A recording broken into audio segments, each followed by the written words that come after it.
Hey guys, Kevin Auto Insider here. So today we have this 5E-FE ECU. This is the control module for the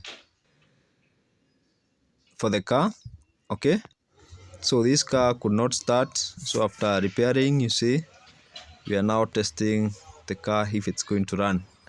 And after cranking, you can see the car has started very nice. And in case you have a issue that is faulty, needs programming.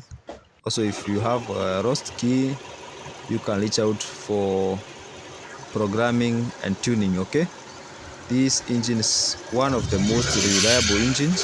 It's a 1300cc, and you can see now it's running very nice.